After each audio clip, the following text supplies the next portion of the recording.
Bonjour Jonathan. Bonjour Thomas. Alors, les marchés financiers, on peut le dire, qui ont poussé un ouf de soulagement au soir de cette élection, puisqu'on l'a vu lundi matin et lundi en clôture, le CAC 40 prenait un peu plus de 4%. Oui, en fait, le ouf de soulagement est à la hauteur de la peur des marchés avant les élections. On avait peur d'un scénario Mélenchon-Le Pen, l'un ou l'autre, ou les deux. Oui, on a peur en fait qu'un des populistes, un des extrémistes arrive au pouvoir en France, que ce soit Le Pen ou Mélenchon. En fait, ils cherchent tous les deux à sortir de l'Union européenne, donc à sortir de la zone euro. On l'a expliqué ici plusieurs fois. En fait, l'impact d'un scénario comme ça, c'est un risque systémique pour la France, donc même pour l'Europe. Et ça fait peur à tout le monde. Et beaucoup d'acteurs sur les marchés financiers se sont couverts, ont pris des assurances à la baisse et c'est le débouclage, beaucoup de ces positions qui ont permis aux bouchons de remonter. Oui, tout à fait. Pour se prémunir en fait contre ce risque-là, on achète des couvertures, c'est-à-dire qu'en fait on insensibilise les portefeuilles à une variation des marchés. Une partie en tout cas, pas forcément à 100%. Pas 100%. Et lundi, en fait, nous on l'a vu à notre niveau, pratiquement tous les gérants nous ont écrit pour nous dire voilà notre analyse des résultats. Dorénavant, en fait, on va se sensibiliser un petit peu plus au marché, et ça c'était le même discours chez tous les gérants. On voit l'impact sur les marchés dans la journée même. Ça veut dire que Emmanuel Macron avait raison de faire la fête dimanche soir. Il a gagné déjà le second tour. C'est ce sur quoi parient les marchés? Alors peut-être pas en fait quand même. Les marchés, c'est vrai, ont bien monté. Il n'y a pas eu de volatilité, il n'y a pas eu de correction. Il y a eu 4% tout de suite et on les a maintenus jusqu'à la clôture. Mais pour autant, il reste quand même des questions. Alors lesquelles? Au-delà du deuxième tour, on peut penser que Emmanuel Macron va gagner les élections au deuxième tour, même s'il faut respecter le vote des Français.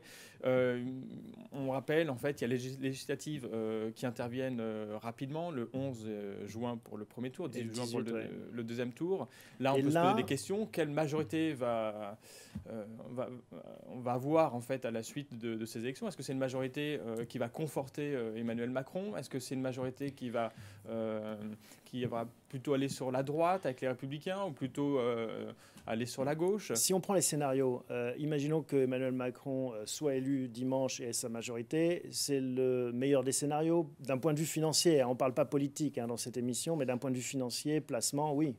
Effectivement, ça conforte en fait le scénario actuel, qui est un scénario où la France reste gouvernable. Il y a une majorité qui pourra prendre des décisions. Et ça, c'est le meilleur scénario, à mon avis, pour les marchés financiers.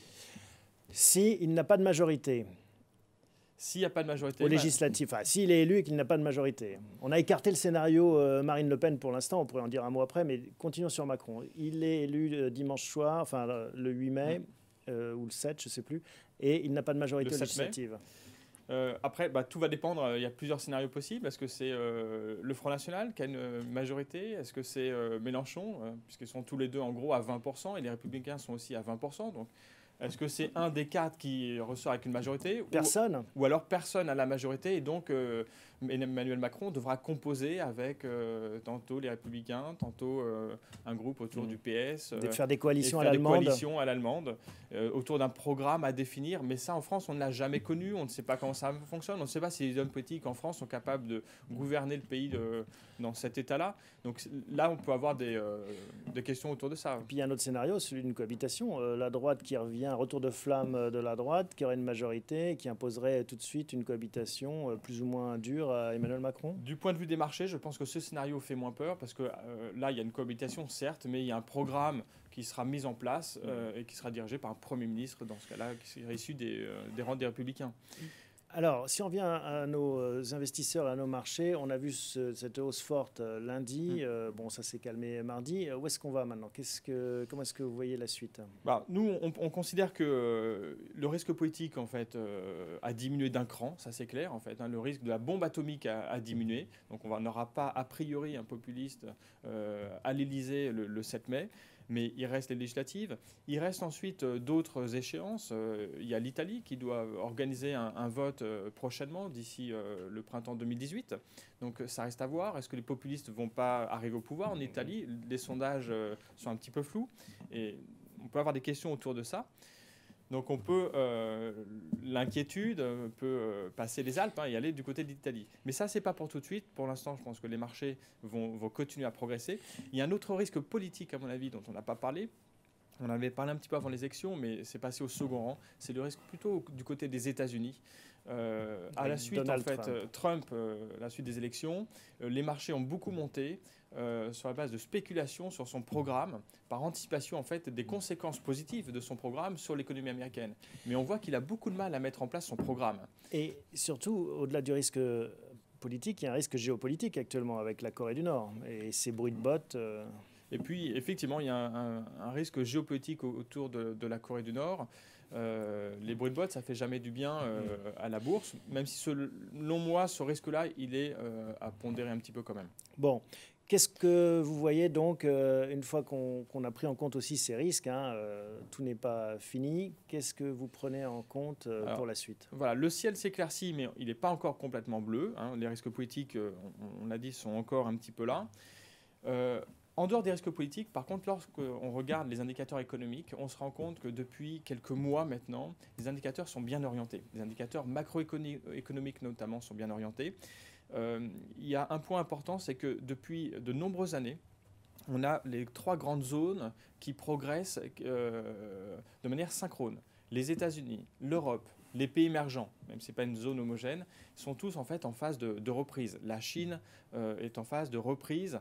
Le FMI, la semaine dernière, a dit pour la première fois, elle a revu ses prévisions de croissance à la hausse. D'habitude, ils revoient leurs prévisions de croissance à la baisse. Là, on voit qu'on est sur une accélération de la reprise dans toutes les zones du monde. Ça, c'est favorable. Si on en reste maintenant à la zone euro, on voit que les indicateurs avancés, les PMI, c'est un indicateur en fait, qui est très suivi par les marchés, qui est un indicateur avancé qui montre en fait... Les directeurs d'achat. Les directeurs d'achat, qui est des études auprès des entreprises et qui montre que... on est sur une phase d'accélération dans la zone euro et pour la première fois, là encore, il n'y a aucun pays qui reste sur le bord de la route. Il y avait 2 pays qui étaient pour l'instant un peu en marge. C'était l'Italie dont on a parlé et la France, nous-mêmes. Et là, dans les dernières études, on voit que nos 2 pays, France et Italie, en fait, accélérons, contrairement à ce qu'on peut voir, ce qu'on peut entendre lors de ces élections. Il semblerait que la croissance, y compris en France, s'accélère et que les créations d'emplois partout dans la zone euro s'améliorent. Bon, je rappelle que c'est votre émission. Vous pouvez nous poser vos questions en direct, soit sur YouTube, sur la chaîne Décideur TV, soit sur la page Facebook de bienprévoir.fr. Si j'entends votre discours, moins de risques politiques, des fondamentaux économiques sains, donc plutôt un scénario action. Un scénario action favorable, est favorable et essentiellement en fait sur la zone euro. Je pense que les États-Unis, je le répète, sont un petit peu chers. Avec des risques politiques dont j'ai parlé. Sur la zone euro, il y avait une décote importante qui s'est réduite, mais malgré tout, je pense qu'il reste encore une décote, on voit bien pourquoi, mais les résultats des entreprises s'améliorent nettement, elles sont en forte progression pour cette année et l'année prochaine, donc je pense que c'est le moment, même si le marché a bien monté, il y a encore une plus-value à prendre sur le marché action, là, sur les 12 prochains mois. Marché action de la zone euro. De la zone euro. Voilà, rendez-vous est pris. Merci Jonathan pour toutes ces explications très claires comme à l'habitude. On va tout de suite passer à la seconde partie de cette émission, la deuxième partie de cette émission consacrée aux conséquences de ces élections présidentielles sur vos placements. Et on a le plaisir de retrouver Vincent Kutkovitz. À tout de suite.